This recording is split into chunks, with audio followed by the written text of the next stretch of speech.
we are live. Look at that. We We're back. Took a 1 month hiatus, but the Stack and Shit podcast is back. Good work. Welcome back, everyone. We kind of took a little, I don't know, month break. again. Things. But we're back. Baby faced. And season predictions. Changing the name of the podcast again to the Super Babyface Bros. Pretty much. So we're gonna jump in. We're gonna do season predictions, record predictions, Super Bowl prediction, and awards. Probably not in that order, but probably in that order. Let's get to it. I guess we'll start off in the AFC North. We'll go how the Up, down? listing is. That's kind of what the sounds good. website does. Easiest. AFC North. Ugh, I don't know. Kind of iffy. Iffy. Okay, I thought this one was pretty easy. So, do you want to go one at a time, like you'll give the four, or do you want to go each give our bottom, each give our third, second, first? Let's do that. Cool, easy. I'll go first. I gave Cincinnati the worst record in the division. Not really surprisingly, but I actually gave them 6 wins, 6-11. I think they're a better team than last season. They added Jamar Chase, who had a pretty bad preseason, but they added Jamar Chase. Somewhat more protection for Burrow, not a lot, but some. And the defense got a little better. They lost Carl Lawson, though, which sucks. And then Jets lost him, too. Sucks. I think Cincinnati wins 6 games because of Burrow, pretty much. Without Burrow, they're a 2-14 team, 1-15. Burrow himself is the reason why they're going to win. 6 wins, and I think they are on a better path just because they have him. Pretty much it. I also put Cincinnati in the bottom. Surprise, surprise. I have them going 0-6 in their division at 3-14. 3-4, that's rough. Yeah, I love Burrow. Mm-hmm. I love Jamar Chase. I love their receiving core. I'm worried about that defense. Besides Jesse Bates. Yeah. And I'm not sold on Zach Taylor as a future head coach. Yeah, he's definitely, I think, on the chopping block, regardless of really what they do this year. Unless they make like a surprising 8-8 finish, 8-9 finish. Yeah, he's done. Yeah. Third in the division, I feel like we're probably gonna have the same order of these guys. I'm gonna go Pittsburgh. I think Pittsburgh got worse this season. They added Najee, who I love. Fantasy, I drafted him in almost both leagues. Love Najee, but I don't think he helps make them a playoff team again. I think they go 7-10. Roethlisberger's regressing. The offense is going to still deal with drops like they did last year. Claypool is going to do his thing. Juju has kind of lost that superstar potential he had. So I think you're going to see them really start to keep that regression going. And if I'm Pittsburgh, it's going to be one of those, you're middle of the pack, you're going to pick 13th or 12th, struggle to get a quarterback, and it's going to be even worse next year. I don't think Pittsburgh does much. 7-10. Yeah, pretty much it. Yeah, for the first time in Mike Tomlin's entire career, he's having a losing season. Yep. As a head coach. 7-10 as well for the Pittsburgh Steelers, 2-4 within their own division. Yeah, I'm not confident in Big Ben. I'm not confident in the receiving core, aside from, like you said, Chase Claypool. I absolutely love Najee, but that offensive line in front of him is still absolutely terrible. Defense will keep you in some games, but it's not going to be enough to get you that playoff push that you're hoping that Big Ben can provide you with. Nah, and his arm can only do so much. I mean, you saw it last year. His range of his motion was just none. Yeah. He couldn't throw. I mean, he's like Breeze pretty much last year. He just couldn't throw the ball. Breeze was just on a better team. Baltimore. I have them finishing second in the division at 10-7. I have them making the playoffs. I think is the 7th seed. Last seed. I like Baltimore. I like Lamar. I think the people who are hating on Lamar it's kind of stupid. The only issue with that Baltimore team, in my opinion, is the receiving core. It's decimated with injuries right now. All 3 of their top receivers are dealing with injuries. Watkins, Brown, and Bateman all have major injuries they have to deal with. So I'm thinking they're going to probably lose out the gate a couple games, really to try to find a passing game. But once they get those guys healthy, running routes, I think you'll see them build momentum, and I think they'll finish about 10-7.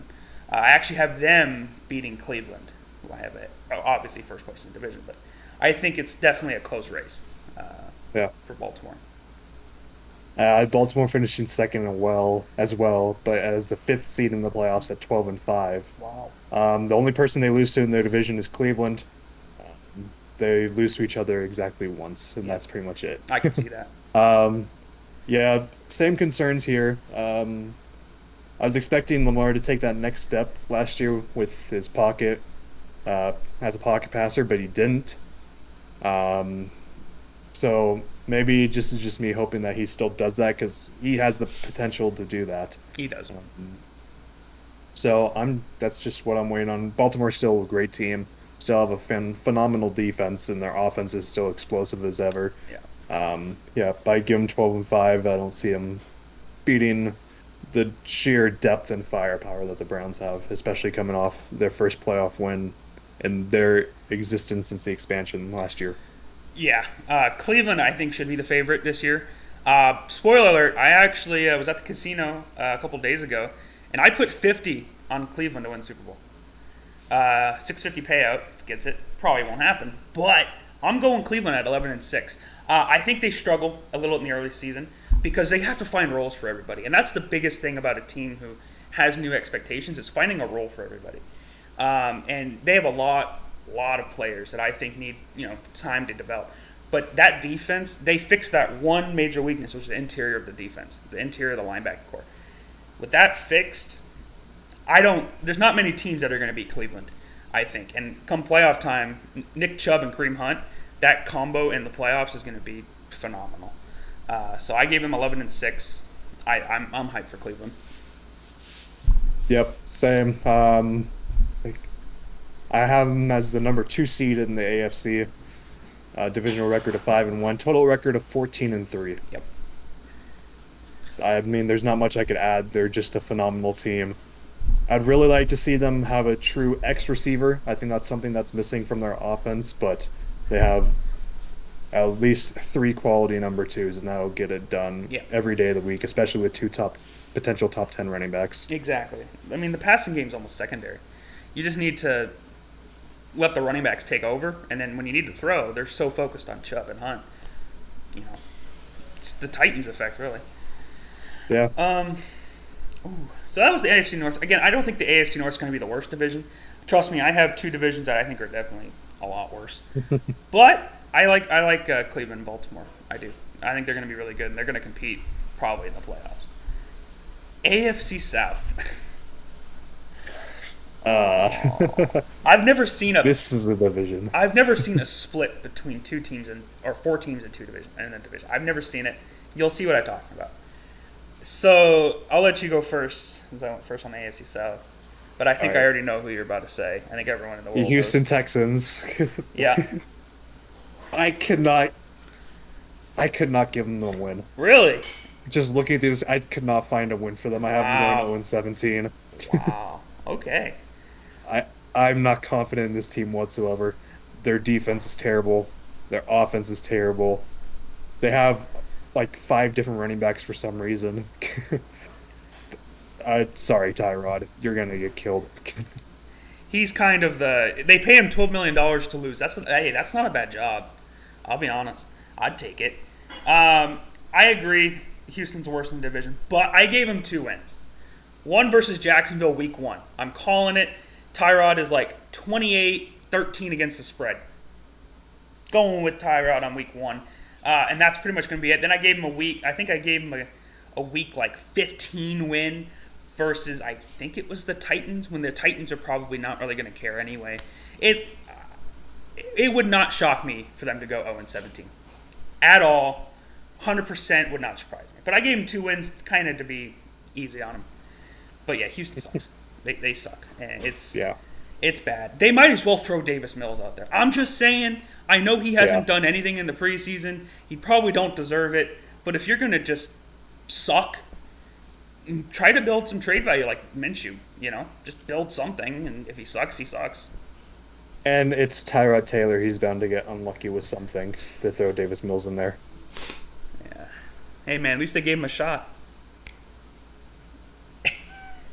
That was a bad joke. Okay, I'm sorry. I shouldn't do dad jokes. Sorry. Jacksonville. I have them as the third place in the division. 4-13. I'm not high on Jacksonville, and it's nothing to do with the players. I think they have a team that, if coached by the right person, could be a 6-7 win team. They're coached by Urban Meyer, and Urban Meyer showed me all he needed to do in the preseason. I know preseason play calling isn't supposed to be elite. I understand you're supposed to hide your playbook. I am not saying, but did you watch the preseason offense? It literally looked like 1984 football. It was run up the gut into a defensive guy. Second down, run into the gut into a defensive guy. Third and 8, throw a pass for 12 yards and it's incomplete and they punted. It was atrocious. Trevor Lawrence did the best he could with that.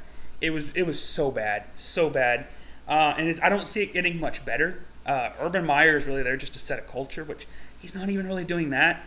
So I don't understand what he's doing there. 4-13. They don't even have their first round running back. Jacksonville's at least 2 running years. back. Yeah, they were using him at receiver because they said, "Oh, Trevor Lawrence had a shoulder injury." That wasn't real. Sorry. Anyway, yeah, Jacksonville's terrible. I also have the Jaguars at third place. Surprise, surprise. I put them at 3-14. Yep. 2 of their only wins come from the Texans. That's the only team they match up decently against. Yeah. Who did I actually give them their other win against? The Falcons. That's the only other team they got a win against. Ooh. Yeah. Yeah. Gross. I'm not confident in this team whatsoever. They still need some more pieces. They're getting there. They're absolutely getting there. They have a lot of really young, good potential, but they're still. Yeah. Is by the guy? I don't think so, but I guess we'll find out. Yeah, I'm not huge on them, and I don't think many people are. Even Jacksonville fans hate that team. I can't blame them. Third place. This may be controversial. I think this is where we're finally going to split off. I'm going the Titans at third, with a 10-7 record. I like the Titans. I like Derrick Henry a lot. I like the addition of Julio Jones. I think he makes that team even better. But there's one pivot of Tennessee that I'm still really worried about, and that's the pass rush. I don't trust the pass rush. I don't trust that pass rush to give the corners the time they need. I don't see it. I think that's their main struggle, and I think the team in first place, Indy, takes that advantage of that, especially in the later part of the season. And I think that's why they finish second in the division, still make the playoffs, but I don't think they are elite just because they don't have a pass rush. Fair. My third place team is Indy, as the 7th seed in the playoffs at 9-8. I'm worried about Quentin Nelson's injury. I'm worried about Carson Wentz's injury. I know it's possible to be back week 1, but they're probably not going to be 100% if they're back at week 1. And I don't know how well that bodes for the team. Obviously, they got a great running back attack.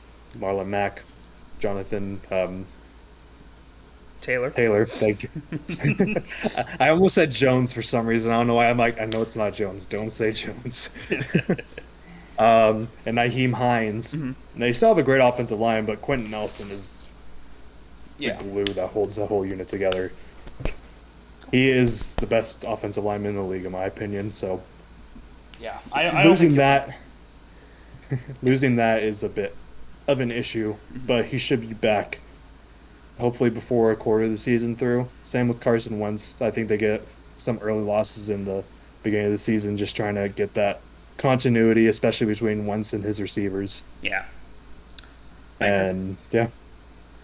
Well, I gave Indy 11-6, and here's my thought process on it. I think that I think the key to Indianapolis' success is Carson Wentz, and I think Carson Wentz is back with his former offensive coordinator, who really made him, in my opinion, a good NFL quarterback. He's back in that. I like his weapons. I know T.Y. Hilton's out the first few weeks, so there's going to be an adjustment period with Michael Pittman. Paris Campbell, I think, is coming off an ACL injury. So you have a lot of different pieces that's going to be a really tough fit for the offense. But the defense is what's elite. You have, in my opinion, 2 of the most underrated defenders in the league, DeForest Buckner and Darius Leonard. Darius Leonard still gets disrespected in the NFL circle. I don't know how. It still happens. I'm huge on Darius Leonard. I think he's going to have a huge season, especially in the defense. I think it's going to be more aggressive. They have a better pass rush with the first round pick of Odafe Oweh. No, wait. No, Kwity that's the Paye. Ravens. I always get those two mixed up. I am so sorry. You have Kwity Paye, who's going to be, I think, in my opinion, he was great in the preseason. 2 or 3 sacks. I'm not sure. One of those two. And they also drafted another rookie pass rusher in Odengbo or something like that. Yeah, Deo from Missouri. Yes. Team's great. I like Indy. I think Wentz is going to have a comeback player of the year-esque season. Even with the injury, I think he's going to be fine. He'll find the receivers. It's still a better receiving core than what he had last year. And anything's better than last year. So I'm going to give him 11-6. But AFC West, the Titans and Indy are going to have a dogfight this season. It's going to be fun. AFC South. AFC South. Yeah, I have the Titans at 11-6 as the 4 seed. I just really like that offense a lot, and someone that you didn't like during the draft process, Elijah Molden, has really been showing out in the preseason thus far. Yes, he has. I will admit he has been amazing. I'll admit it. I'm not high on the Titans pass rush, but I have faith in Harold Landry and Bud Dupree to at least get some. They can get their money's worth, hopefully.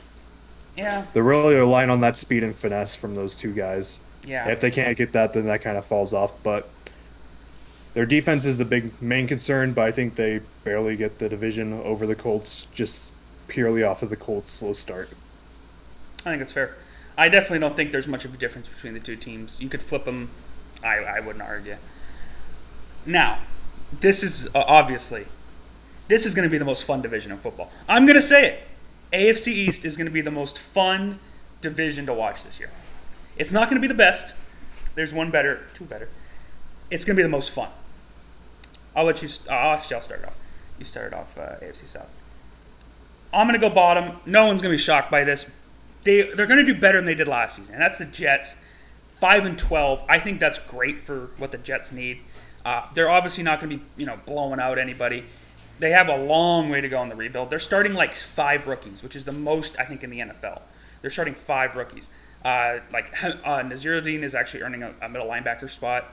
You obviously have Zach Wilson. I think Michael Carter's earned the running back 1 duties. Fantasy. I picked him up. The only issue, and it's not anything against Zach Wilson, but rookie quarterbacks traditionally, again, have that slow start. How dare you? You're going to see it from a lot of rookies. Spoiler, he's not my rookie. You. Spoiler, as much as I liked him in the draft, he's not my rookie of the year choice. But I think 5-12 is exactly what I would expect from the Jets. I think that's their median. 1 win-loss, 1 win more. But they're going to set the tone for the next season, and I think overall that's a win for the Jets, 5-12. I can see that. I have the Jets also at the bottom, but at 7-10. Not 2-4 within their own division. Wow, 7-10 at the bottom? Wow. Yep. Okay. I like it. Yeah, I just really enjoy their new coaching overhaul. I really like Robert Saleh. My main concern is with their secondary. That's the biggest weakness on their team, in my opinion. But I think they got a great thing going there in New York, and it'll be a great building block season for them. Yep. Zach Wilson for MVP. I have Miami at 3rd. I know, Patriot bias. But I have them finishing 9-8. I still hate saying these weird records. They don't feel right. 9-8. I have them just missing the playoffs by 1 game. And my reasoning for that is I don't think they got better this offseason. I think they kept pieces around, like Xavier Howard. They obviously got that situation, which was huge for them because Xavier leaving would have been huge. So they have 2 great corners, but I don't think they improved that passer. I think it got a little worse with the departure of Kyle Van Noy. I know Jalen Phillips is a rookie, but you don't know what he's going to really do because, he didn't really play much in college, so you're really banking on not this season of production, but future seasons from Jalen Phillips. I'm a little iffy on that. That's my biggest worry. However, Miami's dangerous for 2 reasons. A, the receiving core, and B, Brian Flores as a defensive mind you never know what he's going to throw at you. And that is his biggest strength, and I think that's what's going to carry Miami through probably some rough games. Is that defense is just going to be solid, especially that corner room. I give them 9-8, barely missing the playoffs, but it's a good season overall for Miami. So third for the AFC East, I gave the Patriots at 8-9. Okay. 3-3 within their own division. Uh, they'll definitely improve upon last season. Mac Jones is a lot better decision maker than Cam Newton is. While he is not going to provide the same rushing threat, I think he'll be much more consistent, and that'll add the extra wins for New England. Okay. Especially with getting all those defensive starters back as well, that'll be a help for them. Yeah, definitely. Okay, I'm going to talk about New England. It's not going to be long because I'm not going to hold you here. I have them finishing second. This is my, I think, I'm going to go, this is the most optimistic I can be. 10-7. Now, I will say, spoiler, I don't think we make playoffs in real life. This is just me kind of, when I was going through the schedule, I was being a little optimistic. 10-7, Mac Jones has proved me, the whole pre-draft me, completely wrong. I admit it, 100%. I'll own it. He's been great. He's won over the locker room in, 12 weeks? That's really hard to do for a rookie. I mean, there was no doubt that was his team by the end of it. I love the rushing attack. That's where we're going to win our games. I think we have the best running back room in the league. Harris, Stevenson, White, Taylor, Brandon Bolden. I know it's the most replaceable position, but it's also pretty valuable when you're going to be running the ball a lot. I think Cleveland would like a word with you. Yeah, but who's Cleveland's third back? Exactly. When you got two top 10 backs, I think that's I don't know, two top pretty 10. Oh, I never charged my laptop. But anyway, long story short, I have been going 10-7, and don't be surprised if Bill Belichick works some magic to somehow make a playoff run with his team and a rookie quarterback. Spoiler, not my last time talking about Mac Jones this video. Yeah, go ahead. Okay. Second in the division, I have the Dolphins, also at 9-8. Just barely missing the playoffs because of their divisional record at 3-3. The Colts beat them out for that 7th seed. Yeah, Dolphins, they didn't really improve either. In my opinion, they got Jalen Phillips, who I really liked, but he's more of a project. They got Jalen Waddle, who will provide a great impact and a familiarity with Tua. But I'm still not sold on Tua. Yep. He got pulled out of so many games last season to be replaced with Ryan Fitzpatrick. You're really just banking on that Dolphins defense, which is incredible. Yeah, still. It is. Even with the lack of pass rush, that corner room is just filthy. Yeah, I'm high on that. Again, Miami is such a hard team to predict because they don't have a traditional defense. I think that's the hardest. Like, their defense produces results, but on paper, it's not the best. I think that's the weirdest thing about Miami. But, I wonder who's finishing first in this division. Yeah, it's kind of easy. Buffalo wins it for the second year in a row. It would take a pretty big collapse, I think, for Buffalo not to win the AFC East. I have them going 13-4. I have them splitting with New England, but other than that, I have them dominating the rest of the AFC East, 5-1 in the division. The only thing about Buffalo that concerns me is the running back room. And I know that if that's your biggest concern, you built your team very well, at least in my opinion. They don't have a true running back. It worked last season. It'll work this season. They'll get production somewhere. And really, they don't really need a running back because really their whole scheme is predicated around short passes, and the short passes open up the long passes. So I really do like that about Buffalo. I think they'll be fine they'll be fine. 13-4. Spoiler, we'll be talking about them a little bit later. I like Buffalo. Buffalo, same. Winning the I don't know why I keep saying NFC. AFC East. Yep. As the third seed at 12-5. I have them splitting with New England as well, and I also have them splitting with Miami. Yep. So a 4-2 divisional record. I could see that. Yeah. This team's just phenomenal. Their biggest concern again is their ground game, but I still like Zach Moss. I liked him during the draft process. I like him still. Devin Singletary will get his yards as well. I'm not too concerned about them at all. I really like the addition of Gregory Rousseau. He's been phenomenal in the preseason thus far. Um, Something that I wasn't really expecting. I was expecting much more of a project for Gregory Rousseau, but he's been showing out. Yeah. So I'm really looking forward to watching the Bills this season. Yeah. I agree. Ooh, AFC West. I'll let you start off. All right, at fourth place in the AFC West, I have the Las Vegas Raiders at 5-12, divisional record of 1-5. Their only win coming over the Broncos, who they split with. Yeah. Um, Not confident in this team whatsoever. It's just been, although Alex Leatherwood has looked decent in the preseason, it's been draft blunder after draft blunder after head scratching free agent moves and John Gruden's 10-year contract that doesn't make any sense, along with Mike Mayock. Yeah. This It's I bad. don't get how people can see this team being a potential playoff team, in my opinion. The defense is still absolutely horrendous. Um, Offense is still going to be inconsistent, although we'll show flashes, which is what I think people are banking on. But you're not getting there. No. I will give credit to Las Vegas. They're not bad. And I think that's a notion that people call them. They're just average. They're the most average team. They win a couple games and then they lose a couple games, and they win a couple, they lose a couple, and then at the end of the season they're average. I gave them 7-10. I think that's me being pretty generous. I think they win a couple close games. I think Derek Carr has statistically been actually one of the more decent quarterbacks in the league. It's just, again, like you said, he's never had the protection and he's never really had weapons around him. The weapons they put Yeah. around him are just, fine. I mean, they have Henry Ruggs, but Henry Ruggs wasn't even really that good last year. And you're banking on a lot if he's your guy at number one. I don't think that's going to work.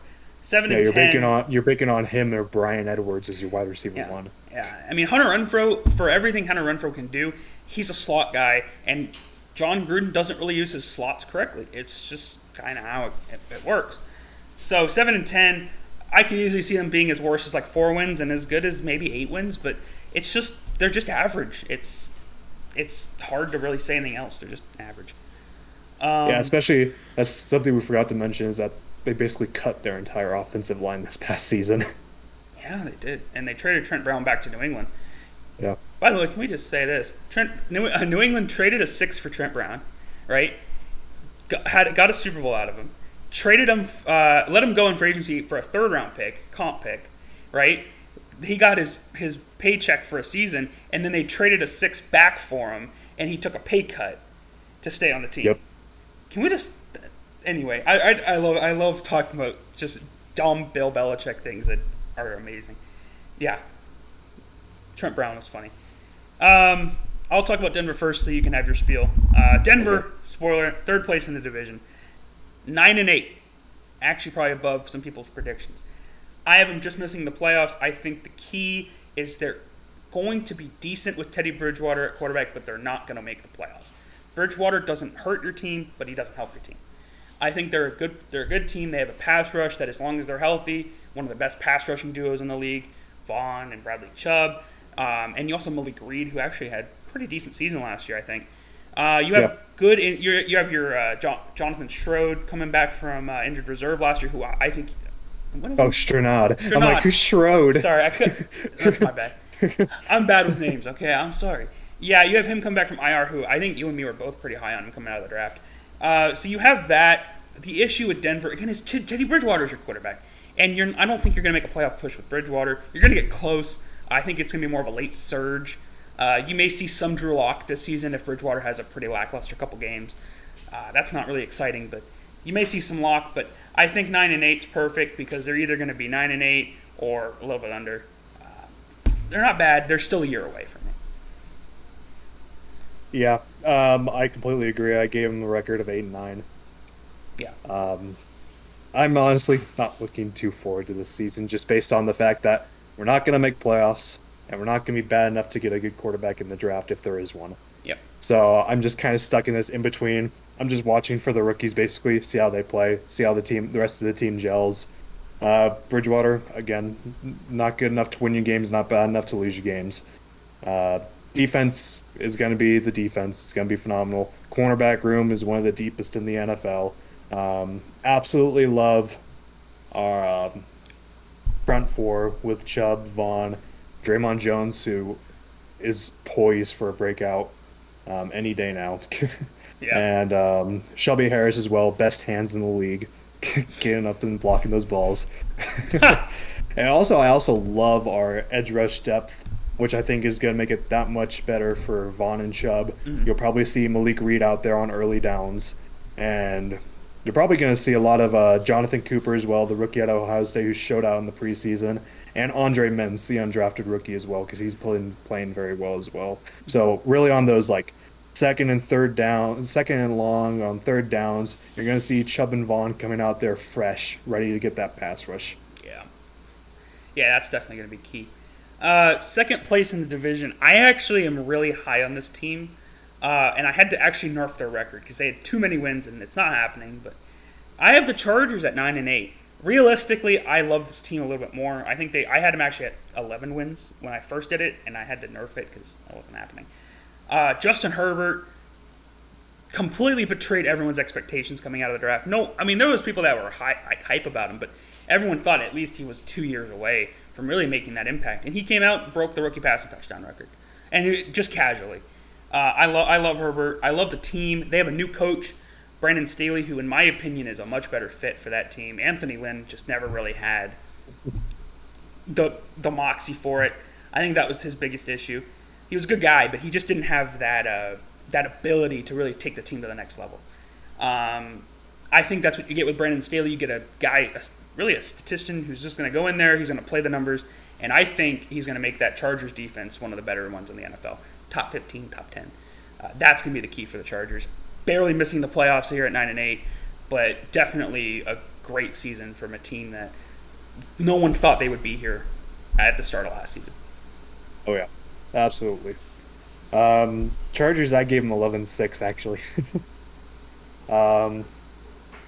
Yeah, this is the only team, only one of the Broncos' rivals that I don't hate. I'm very neutral on the Chargers, so I think that gives me a good unbiased perspective on the Chargers. That's funny. Yeah, there's not much to hate about the Chargers. They just have a solid team. They don't really have a big glaring weakness, and Justin Herbert really proved me wrong. So thank you, even though you're in my division. Thank you. Wish you weren't in my division, but oh well. Yeah, 11-6. I think they're going to do well. Brandon Staley coming over from the Rams, having a great defensive year over there. I think he's going to bring great things to the Chargers team. Yep. They're going to make the playoffs at the 6th seed. Yep, I like that. And then finally, wow, I wonder who's in first place of this division. Shocker, I know. Wow, it's the Chiefs. I really wish they were the bottom. I know. I think everyone does. But Chiefs, wow, 14-3. Yeah, they're going to win a lot of games. It's that simple. I mean, the only weakness on the Chiefs that you might look at for this year is the defense. But you say that every year, and then they just score 40 points in a game, and it doesn't matter. I mean, yeah, it's that simple. And they fixed their one glaring weakness last season, which was their offensive line. And it's funny, Mahomes said, literally 5 new starters. Literally, they saw Mahomes fight for his life in that Super Bowl. They're like, okay, here's $90 million to Trent Brown, or here's a trade for Trent Brown. Here's $90 million to Joe Thuney. Here's drafting Creed Humphrey in the draft. I forgot who they. Yeah, they also drafted Smith. And then at right tackle, they're like, oh, here, Rams guy who's Orlando pretty Brown. good. Or no, that's left tackle.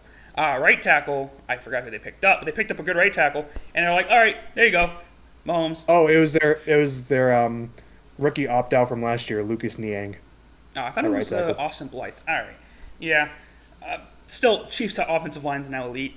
It's annoying that they could just do that. Cap doesn't exist, and 14-3. Yeah, That's 14-3 as well. Again, weakest part of is their defense. Especially, I still think it's their linebacker core. Yeah.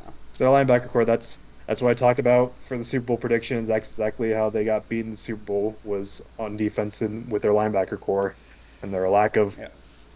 quality anything there. Yeah. Willie They Gay addressed, is their guy that they're going to have to bank on this year is Willie Gay, pretty much. yeah, but yeah, they're still gonna win their games just because they're the Chiefs, and as annoying as it is, I have them going 14-3. I'd rather have them go 3-14 though. Yep. It's bad. NFC. Yeah, NFC North. Let's get the NFC North.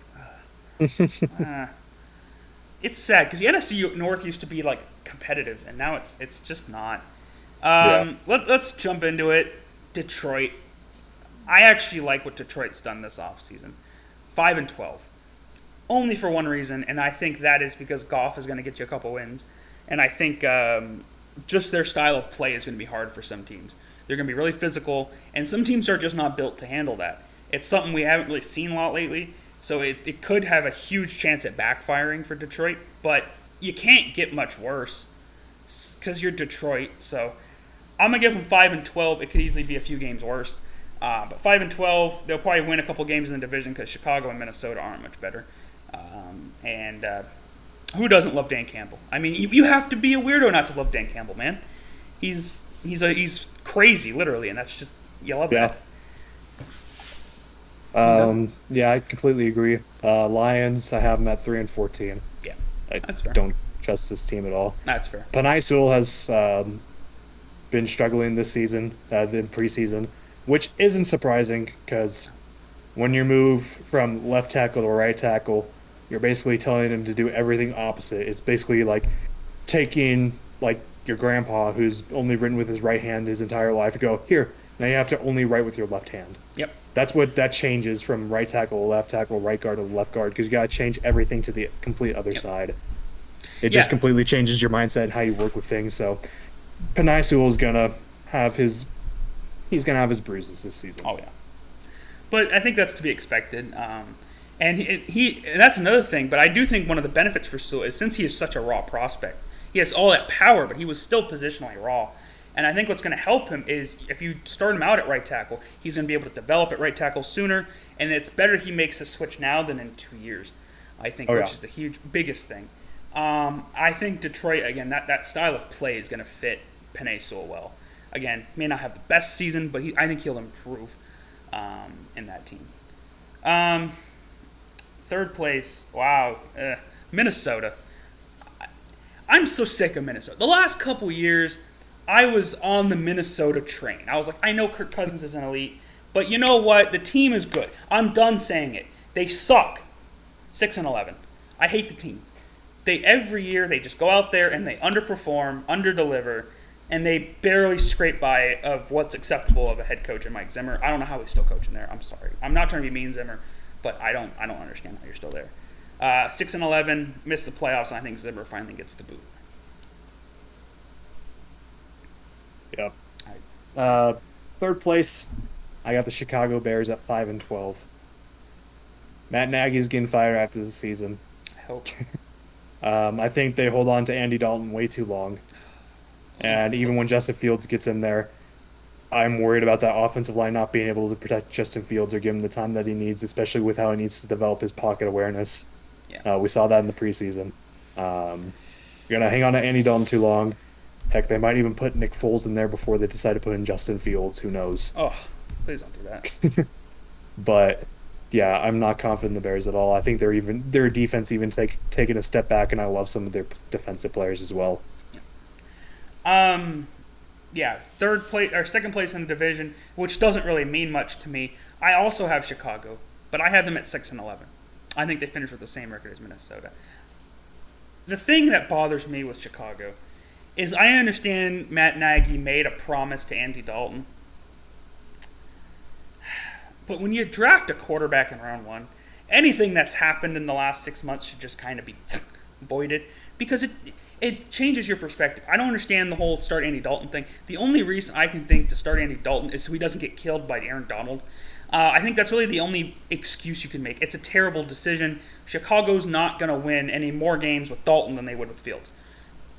nothing Dalton does is something Fields can't do. I'm sorry. Yeah.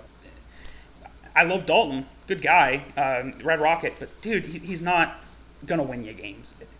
So Chicago's gonna struggle. The NFC South or NFC North, sorry, is really just gonna be like three 5-year-olds fighting while their dad at Green Bay is just sitting over there sipping on a beer. It's what's gonna happen. It's sad. It sucks that such a competitive division is pretty much It's a Green Bay, laughing so they're stock. probably just eating a bag of cheese curds. Well, yeah, of course, and they're getting ready to lose in the NFC Championship game over there. So, anyway, I hate what's happened to the NFC North because it shouldn't be, but it's so bad, so bad. Yep. Vikings, I have them at second place. Again, a team that constantly underperforms. They're nothing better than average, even though they should be. I have them going 8-9, just below 500. Yep. Probably a little bit more than what they should be, but that's just the way that the schedule shook out, in my opinion. And yeah, they're just not going to be very good. I don't have confidence in their offensive line, especially giving that much money to Brian O'Neill. That was insane. I thought it was a Um, typo. If only. Justin Jefferson's still going to be good. Dalvin Cook's still going to be good. Adam Thielen's probably still going to be good, even though he's on the wrong side of 30 now, I believe. Yeah. Um, you still got Anthony Barr on defense. You could still got Daniil Hunter, who is absolutely amazing. You extended Harrison Smith. I don't even know he's going to play out that entire rest of the contract. Their cornerback room is depleted. Jeff Gladney got arrested recently, so who knows if he's going to I even think play he a got snap this cut. season I for think him. he got cut. Did he get cut? I'm pretty sure. I know he got cut. arrested. I don't know if he got cut. I'm pretty sure he got cut. I'm like Okay. 70% sure. Yeah, can we just say that there's been 2 careers completely wasted by Minnesota, Danielle Hunter and Eric Kendricks, and you can throw Harrison Smith into that deal. Those 3 guys do not deserve Minnesota, man. They're so much better than that. They're some of the best defenders in the NFL, and they're just stuck in purgatory, and it's frustrating to watch, man. Well, Harrison Smith had a perfect opportunity to get his signing extension. Yeah. I just feel bad. Finally, wow, I wonder who wins the NFC North this year. Green Bay, 14-3. It's going to be pretty boring. I think the 14 wins are it's going to kind of overstate how good they are. You're going to get some... As usual. You're going to get some motivation because of the Last Dance thing. They're trying to be Jordan and Pippen. Yeah, I don't think you're Jordan and Pippen, but you're more like, I don't know, Isaiah Thomas and Bill Laimbeer. I don't know. I don't see anything in Green Bay. The team doesn't excite me. They're 14-3, but that's really because they're in the NFC North and they're going to get 6 free wins, and the rest are just going to be kind of close games. You're Green Bay. You're Green Bay. I mean, it's the same thing, same team, same disappointment, terrible draft. They're going to win the division and they're going to get spanked in the playoffs. It's kind of the formula at this point. Yeah. I have them going 12-5. Yeah. Still not. I really like their addition of what's his name? How did I forget his name? I'm trying to think of their addition. Was it in the draft? Eric Stokes? Yes, Stokes. Thank you. I knew it was like I'm thinking of the corners from Georgia. It's Eric Stokes. Thank you. I really like Eric Stokes, but he's not polished. So Green Bay fans are going to be very, very annoyed with Eric Stokes early on. Oh, yeah. Their secondary is still a big issue. As much as I love Jair and Adrian Amos, there's just nothing about this team that is better than, in my opinion, a wild card spot. I could 100% agree with that. I think the thing with Green Bay, and I don't mean to harp on Green Bay, because I know a part of it is just because I don't like the city of Green Bay and I don't like their fans. No offense, but what I don't like about Green Bay the most is I don't like how they're always overstated by the media. The media puts them in this like Super Bowl contention, and it's like, yeah, they'll win a playoff game, but I never think they're better than, I don't know, normally the leaders of the other divisions, like whoever the leader of the NFC West is. Even when it was Seattle, I thought Seattle was always better just because Rodgers, and not against Rodgers, they just don't win in the big games. And I think that's the biggest thing for Green Bay. It's just a disappointment for me. That whole division is just a disappointment, even the winner. Let's get to talking about a division that's going to be even more disappointing, though, I think. Probably. Most likely. Yeah, definitely. NFC South, man. a couple years ago, this was like what 3 teams made the playoffs or something like that. It was some absurd.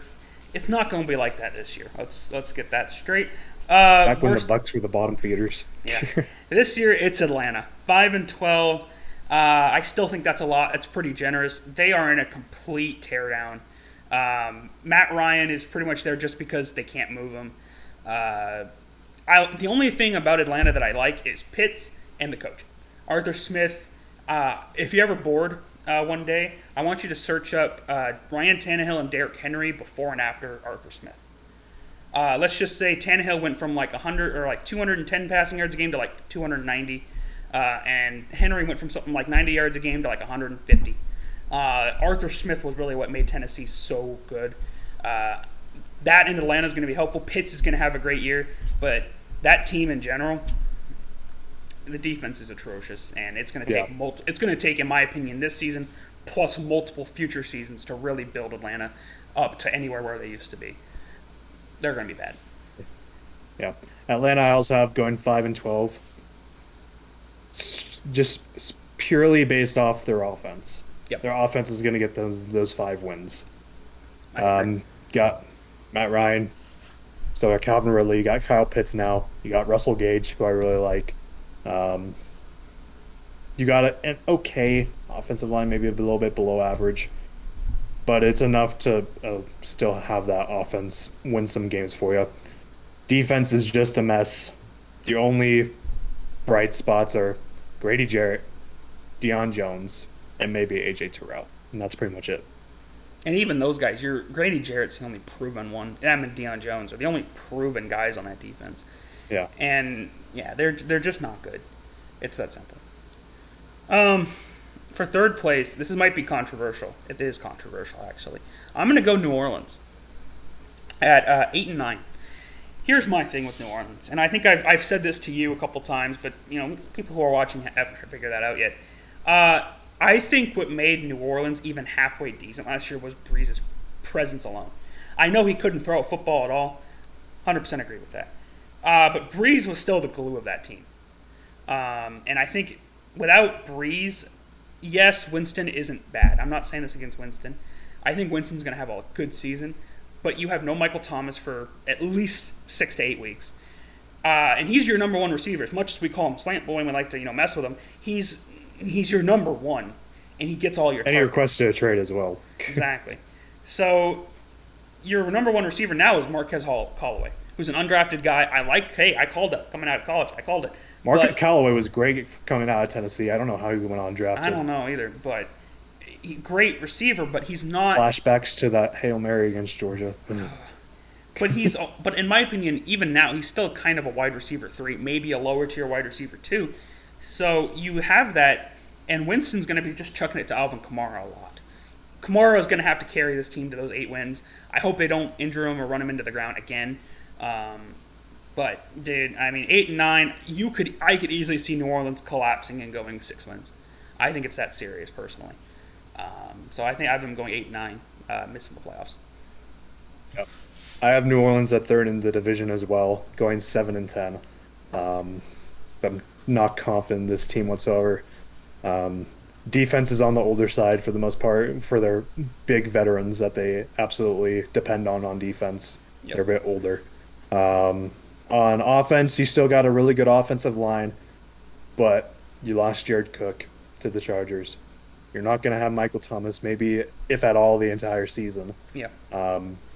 Your number one target is Alvin Kamara. like you said before, Alvin Kamara is now the New Orleans Saints. Yeah. And can he do that from the running back position? I'm not so sure. For my fantasy team, I hope. How much a beating those guys take? I hope he does for my fantasy team's sake. But yeah, realistically, probably not. Second, this is a team I have been hyping up since the draft. And I got to tell them, Carolina at 9-8. Just barely missing the playoffs. I love Carolina. I love their draft. I loved the team that they had before. I thought they did a great job with the Darnold trade. I like Carolina. They just have one issue. And that one issue is that offensive line is god-awful.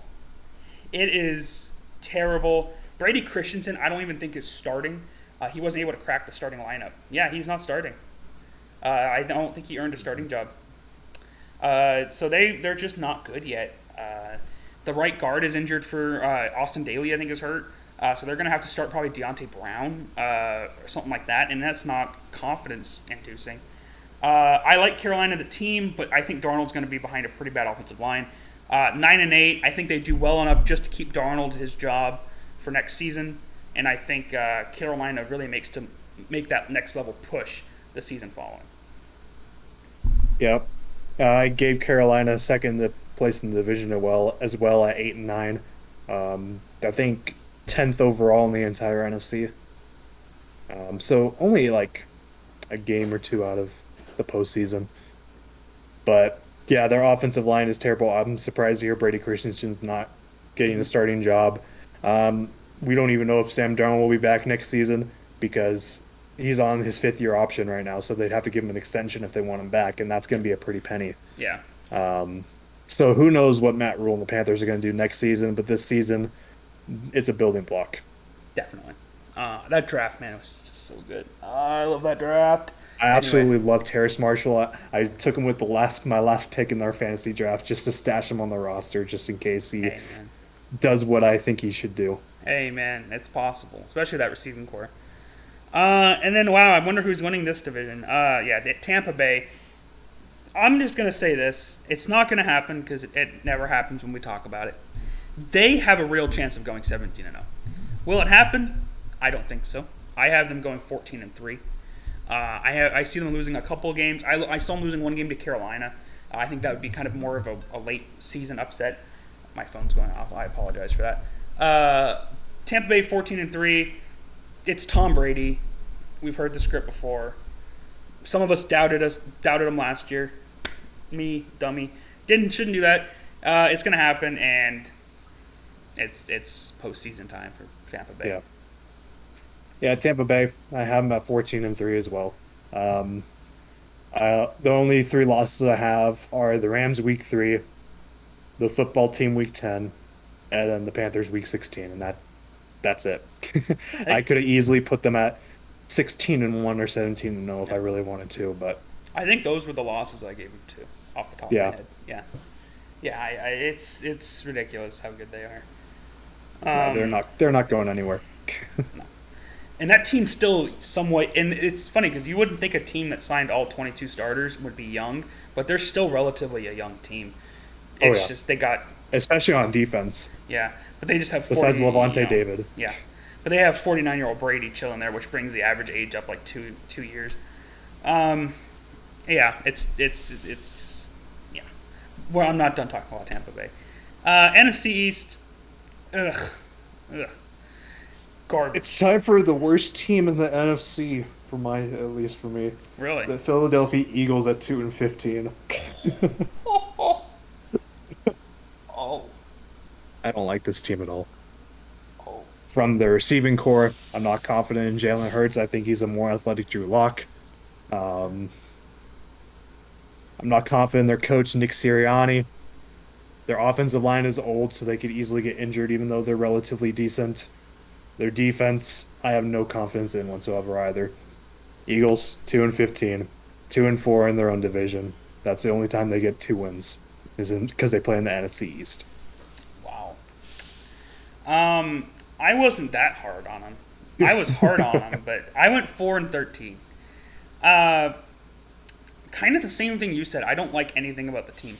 The only thing I like about the team is that I think they have one of the better tight end duos, which is kind of such a minor thing to really talk about because there's even better tight end duos like New England, Tampa Bay. But I do like their tight end duo.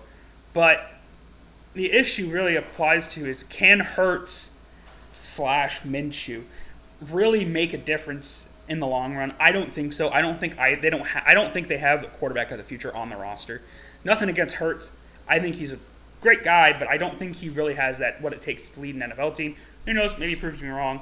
I didn't see it last season. He had like one flash, and that was about it. If you blink, you missed it. 4-13. They win most of their games in division, and that's pretty much it. I don't like the team. We can be honest here.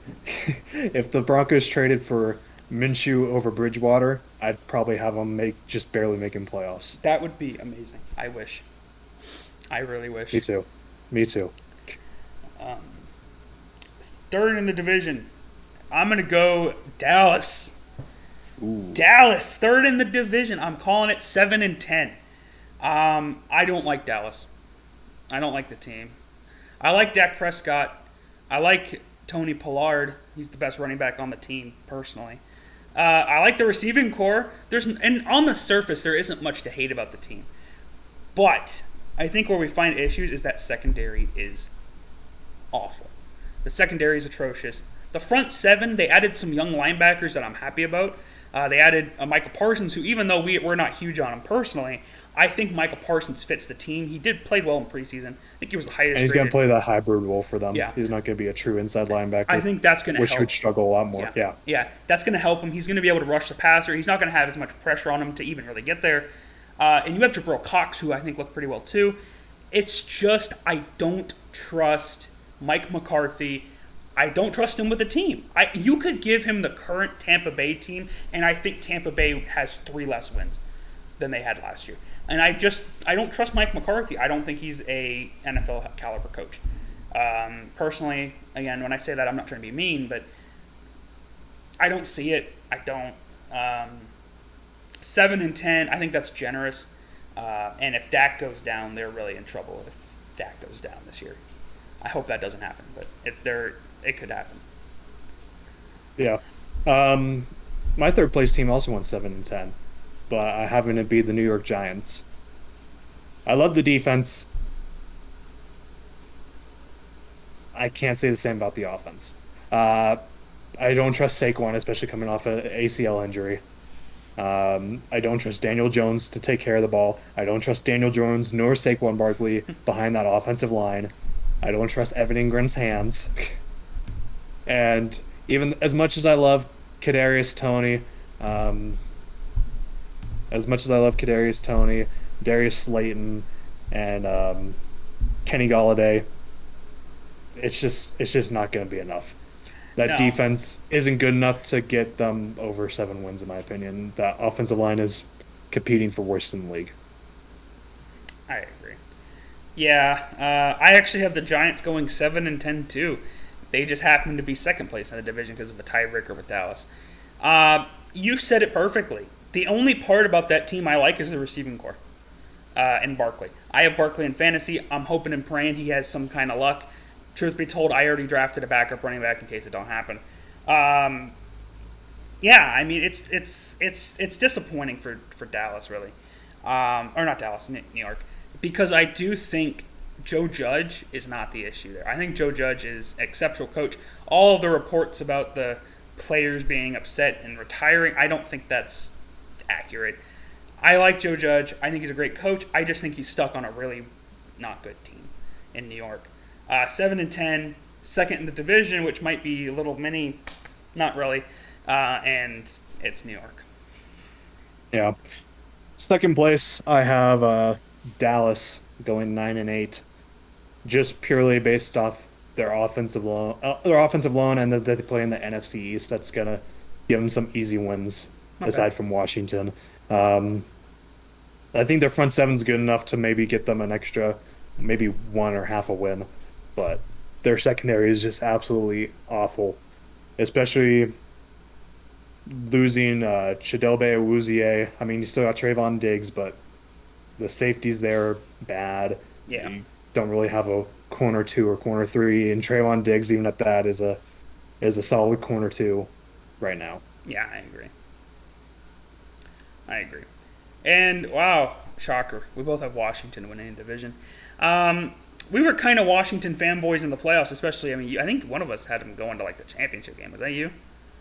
Me. Okay.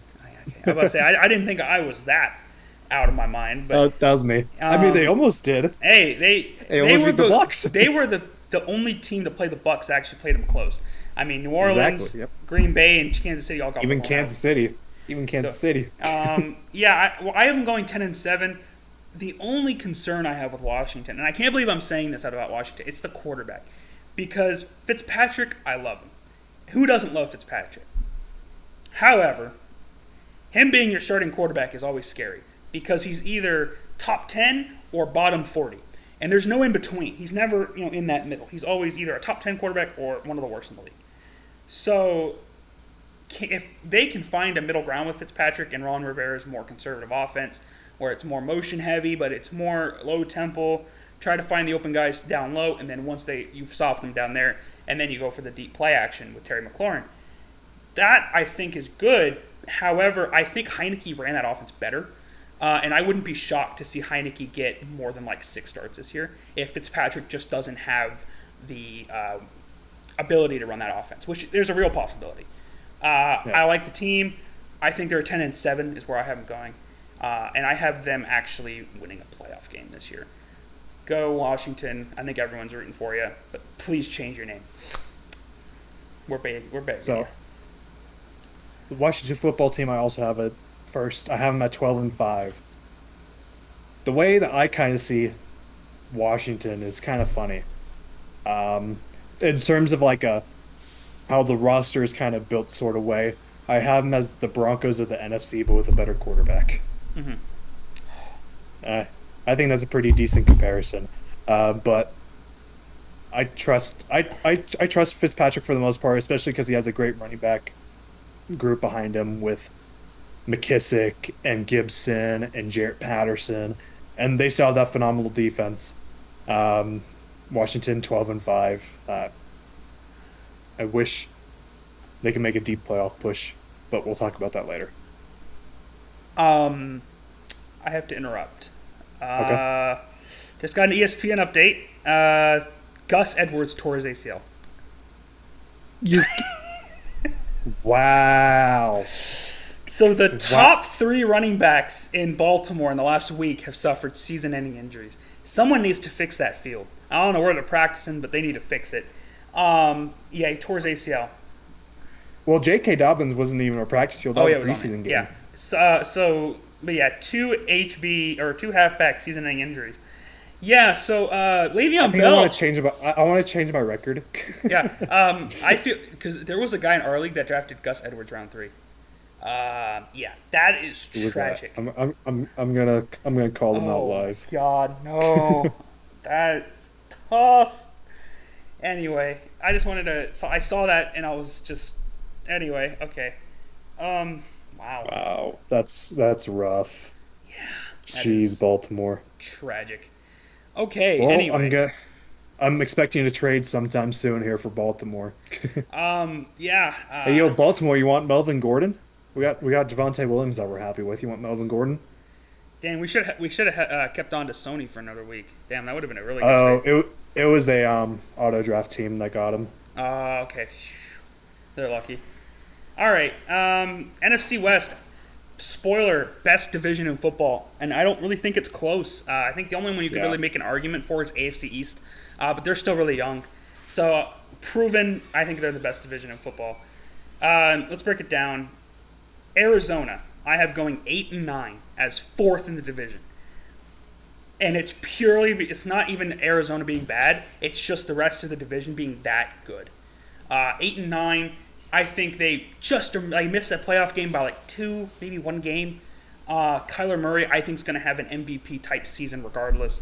I think he's going to be ready to make that year 3 push. He's got some amazing receiver room. Arizona could easily finish anywhere between 4th and 2nd. And if you're really smoking something, maybe they could even finish 1st with some luck. So, 8-9. Yeah, for the first time in NFL history, every team from one division is making the postseason. I have the Cardinals going 10-7 as a 7th seed.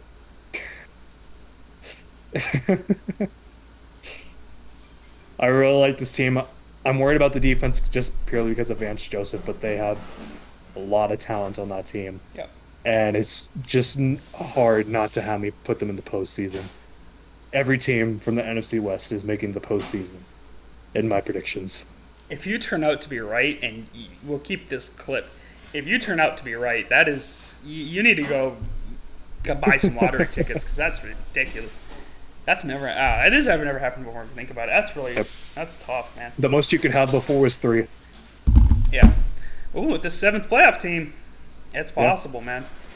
They take all the wild card spots, and then the other teams just are division winners. Hey, Yep. it's possible. Wow, that's crazy, man. Third place in the division. It's so tough to say this because they're not a normal third place team. I'm gonna go Seattle, 9-8, making playoffs as the last wild card team. I like the team. It's just they refuse to put an offensive line around Russell Wilson. They were somewhat okay. They were like below average last year, which is great for Seattle. If you can get below average O-line play for Seattle, I mean, you're winning. It's just they added another receiver who I was really high on in the draft, and Dwayne Eskridge. I love Dwayne Eskridge. Western Michigan boy. I think he was one of the better pickups in the draft as like an underrated third receiver to help take some of that pressure off DK and Tyler Lockett. The only issue, again, with Seattle, and it's always the issue, is the consistency. And some of it's Russell Wilson, some of it's Pete Carroll, some of it is just they don't have an offensive line. I think it's a hard thing to get all three of those together. I think one of them eventually will not happen.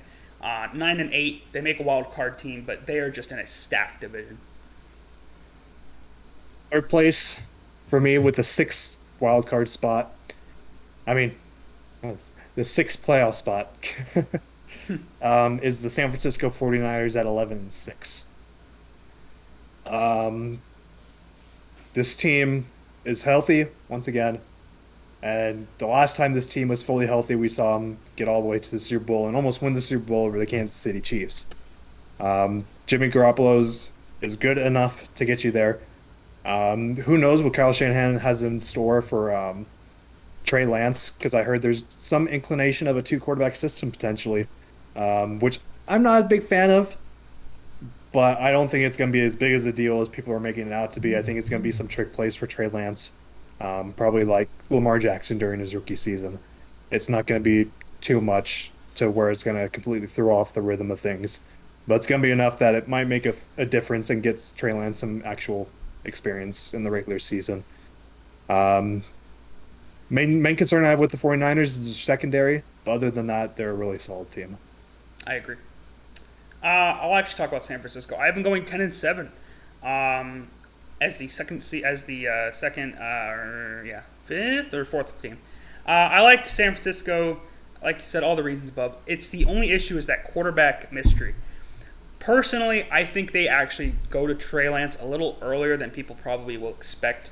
I think Garoppolo starts the first 5 games of the season, and then I think you see Trey Lance after that. The only issue I have really with Trey Lance starting is you have those rookie bumps. They're going to happen with any rookie quarterback.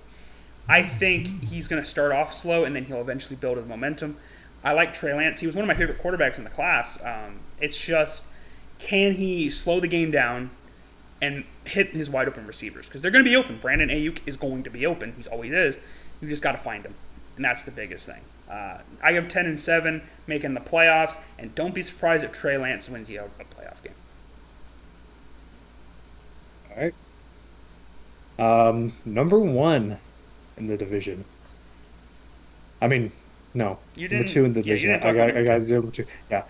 Getting ahead of myself. Yeah. Number 2 in the division at 13-4. I have at the 5th playoff spot the Los Angeles Rams. There's very little separating the top 2 teams at all, really. I absolutely love the Rams. I love Matthew Stafford. This team is just poised for another Super Bowl run, in my opinion. Whether they get there or not is a different story, but I think they're ready for it. I really wish Cam Akers didn't get hurt, but I think Sony Michel will step into that role and play well. Oh, yeah. Especially when you got 2 Georgia boys as the quarterback and running back now. Yeah. Rams, shocker, my number 1 team.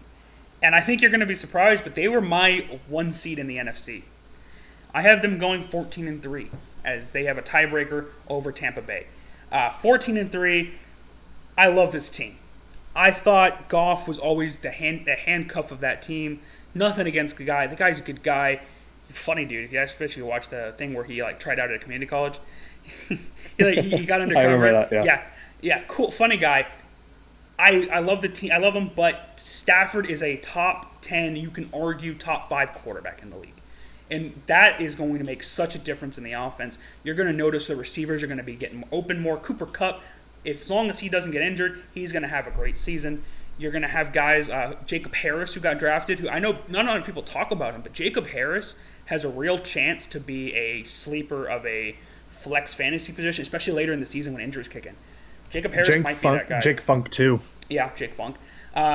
Just a spectacular team, in my opinion. The defense is going to just be good as usual. You have two of the best defensive players in the league, and Jalen Ramsey, Aaron Donald. They're going to be elite. 14-3. Don't be surprised if they are somehow a Super Bowl team, especially with in my opinion, a running back room that's finally healthy in Sony Michel and Darrell Henderson when he gets back. And Tutu Atwell has looked great this preseason. Yeah. I forgot about Tutu. That receiving core is so deep, it's not even funny. Yeah. So at number 1, I have the Seattle Seahawks at 13-4. Same exact record as the Rams, but the Seahawks just barely get the edge because of the divisional record. I absolutely love Russell Wilson. That's no mystery. As much as I don't like the Seahawks because of what they did to the Broncos in Super Bowl 48, Oof. I really like this team. I really love the receiving core. I really like Chris Carson. I love the defense, though they could get better at corner. The thing is with their offensive line, they could get average offensive line play. They may be Super Bowl bound. They're very likely to be Super Bowl bound. Yeah, it's just for me with Seattle, and that's the only reason I put them compared to your record so low, is it's a perfect storm thing. And I think if they can get some offensive line play that's at least, like you said, average, and Russell Wilson keeps his consistency up, yeah, there's no stopping that team. It's a hard thing to get all 3 or 4 combinations. I do love Seattle, though. That NFC West, man, they're so stacked. They're such a fun division to watch. They're all young, too. It's so fun. So let's go Super Bowl predictions since we're kind of running a little long. We'll just kind of give our Super Bowl predictions. I'll let you go off first since I kind of started a lot of the divisions. I'll let you go first. All right. So for the AFC representing the Super Bowl, I have the Buffalo Bills. And for the NFC, I have the Los Angeles Rams. And of the two winning, I have the Los Angeles Rams. Matthew Stafford finally getting the Super Bowl. Along with Aaron Donald, and Jalen Ramsey, and Sean McVay, they finally get it done with Matt Stafford. I don't mean to interrupt again, but Ravens also believe cornerback Marcus Peters tore his ACL. What the heck, Ravens? What are you doing? Wow. Heck, the Patriots, Dolphins, or Broncos might be able to make playoffs now just because of the Ravens. Anyway, I would take Lamar Jackson, and I would take his ACL, and I would just put a bunch of bubble wrap around it, and I would not let him practice the rest of the year on that field until they've changed that field. That is atrocious. Oh, Lord. Anyway, sorry about that. Didn't mean to overshadow your Super Bowl prediction. Okay, my Super Bowl prediction, we were the same on one, and that was Buffalo. I have Buffalo making the Super Bowl. However, my NFC representative is a more popular pick. I'm going back to Tampa Bay. I just can't bet against him anymore because I bet against him 1 year, all right, and he decided to say, screw you, I'm going to win a Super Bowl at 43, 44. I forgot his age anymore. He's 55. Ageless. He's ageless at this point. I'm done for the rest of his career. I'm just going to have him win the Super Bowl on my predictions, and eventually I'll be wrong, but God damn it, insane. 31-17 Tampa Bay. I think they win the Super Bowl, and I think people really start getting sick of Brady. Even though he's starting to get popular. They already are. People are, have you seen it? Because he's he's in the media more now, and he's his actual person. That's true. That's because he's not on the Patriots anymore. It's funny, because people are like, wow, Brady's actually, maybe it's just the Patriots, and people are just starting to hate the Patriots more. So it's tough out here. But yeah, 31-17 Tampa Bay. Buffalo makes Super Bowl, though. Congratulations, but they're still probably not ready yet. Let's do our award predictions.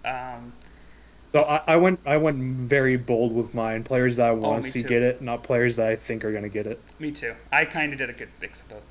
MVP. He should have won it last year, Josh Allen. I'm going with it. People, that's a hot take, but It's facts. Josh Allen deserved MVP. Go look at the numbers. Agreed. Go look at the Agreed. wins. He was MVP. Sorry, moving on. Yeah, MVP for Josh Allen. MVP, Russell Wilson. Dude, from About never. time. It's about time. Come on. Come on. Let's do it. From Not even one single vote. Come on. From never getting an MVP vote to winning MVP. That would be You amazing. know what? Let's screw it. Screw it. From never getting a single MVP vote to Russell Wilson winning the MVP unanimously. Screw Let's it. do it. I'd love that. Offensive Rookie of the Year. I said I wasn't done talking about Mac Jones. Mac Jones makes me look like a complete idiot for my draft night meltdown, and he goes out there and he wins Rookie of the Year. I think it happens. I think the chances of it are actually the highest amongst the rookie quarterbacks because Trevor Lawrence is in Jacksonville, Zach Wilson's in New York, and Trey Lance may not even start half of his games, and Justin Fields may not start all year. So, hey, I'm just saying it's possible. So MVP number 2, I have Zach Wilson, also known as Offensive Rookie of the Year. I'm about to say, dude. Jesus. Zach Wilson for Offensive Rookie of the Year. I mean, you should have known. I already. knew. Before we even started, yeah. I knew. Zach Wilson. Uh, That's all I gotta say is just Zach Wilson. Defensive Rookie of the Year is kind of funky because I honestly, actually, we were I was trying to look up my Defensive Rookie of the Year before we started recording, and I couldn't find one. And then I was like, well, Buffalo made the Super Bowl. Let's have him win another award. Gregory Rousseau has looked unstoppable in the preseason. And a lot of that has been because H.A. Epineza on the opposite side has also looked unblockable. And you have to block one of them. I'm going with they choose Epineza, and Rousseau has, let's go wild, 11 sacks. Let's go crazy. 11 sacks, Defensive Rookie of the Year. Very fair. I literally wrote down Gregory Rousseau earlier, but I'm glad I changed so we can have different answers. And I went with Azeez Ojulari, Yes. the I like hybrid edge rusher from the Giants. I like it. I do like that decision. That's going to be fun. Ojulari can do so much, and that's the thing with the Giants. It's just going to be fun to watch this year. Yeah. Offensive Player of the Year. This is more realistic. He's the only option on his team, like we said earlier, Alvin Kamara. He's pretty much, in my opinion, the favorite by default for this award. I mean, he's the only one on the team, really.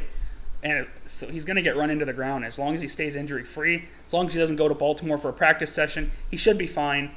I have him winning Offensive Player of the Year. Maybe 2,000 combined yards. It's possible. Yeah. Offensive Player of the Year for me. I thought about Kamara. I was going to go Matthew Stafford, but I decided to go bold. I'm going with Terry McLaurin.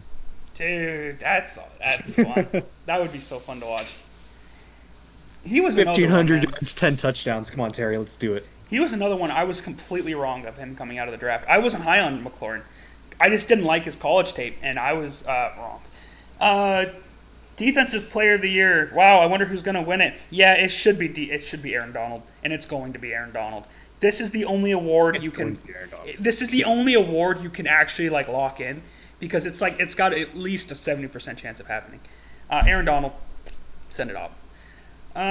So, yeah. My Defensive Player of the Year. I didn't put Aaron Donald because I didn't want to because it's just so obvious. Antoine Winfield Jr., Defensive Player of the Year. That would be. Hey man, that was so funny. That's one of the best moments in Super Bowl history. Screw the Malcolm Butler interception. Absolutely. Screw the helmet catch. I just started laughing so hard. Screw the helmet that was catch. Amazing. Screw the Edelman catch. Screw any of that Super Bowl stuff. One of the best moments of the history was Tyreek Hill trying to get up after getting a pass defended, and Antoine Winfield just runs over and goes. That was the best. It was one of the best moments. It was. That was amazing. Beautiful. I'm usually not a fan of taunting, but that is just so deserved and such. It was just fantastic. I loved it. Yeah. So comeback of the year. I honestly had a hard time with this because, frankly, there's really not a huge selection pool of guys. I went with Dakota Prescott. I don't know why Google Docs went from Dak to Dakota. It did. Dakota Prescott winning comeback of the year. I just feel bad he's in Dallas. Honestly. Yeah. I could have easily gone with Dak. I could have easily gone with Carson Wentz. I could have easily gone with Saquon. I'm going with Von Miller, just because why not? I'm going to be a homer here. Fair. Coach of the year is the final award I had. I don't know if you had more awards, but coach of Yeah, the year. just coach of the year. I went Sean McVay. He was going to be the 1 seed in my reality. He was the 1 seed, and he went from barely losing a playoff game with Goff on one hand to, in my opinion, just barely losing in the NFC Championship game to Tampa Bay. Going to be really fun. I think McVay is one of the best coaches in the league, and I think this is what B is. What, his second or third coach of the year? Something absurd. I think like second. That. Yeah, thought he won a third. No, yeah, second. All right, what's yours? My coach of the year, I'm going to go with one of the two teams I had in the championship game between the Rams and the Bills, but I'm also going to go with the guy who should have won it last year, Sean McDermott. I like it. I like it a lot. Sean McDermott's so underrated. Because even when you talk about Buffalo, you talk about two guys, Josh Allen and Stephon Diggs. You don't talk about Sean McDermott, and he's been so crucial to that team building that it's ridiculous. Well, there's our 2021 season predictions. I thought that was really fun. I think we actually have a few questions from guys who are watching. If you don't mind answering those real quick. No, not at all. Okay, there's a lot. Nope. But yeah, so someone says, "Are you concerned about the Chargers' offensive line?" Rashawn Slater has looked phenomenal. I'm not too concerned about the Chargers' offensive line. They made big upgrades this past season. Yeah, I'm not really that worried about them. Why 6'11" for? He didn't say a team. I think it was for Philly. I don't know. Does Dallas keep the young linebacker? Yeah, I don't have a 6-11 team, so that'll be you. Yeah, I think does Dallas keep the young linebacker core? They kind of have to for 5 years or for 4 years. Overall, I mean they have 4 linebackers that they could play: Jalen Smith, Leighton Vander Esch, who's never healthy, Jabril Cox, and Micah Parsons, who's going to be a hybrid. So really, you're only looking at 3. I think you let Vander Esch go after this season, and Jalen Smith, you let him go after the contract maybe.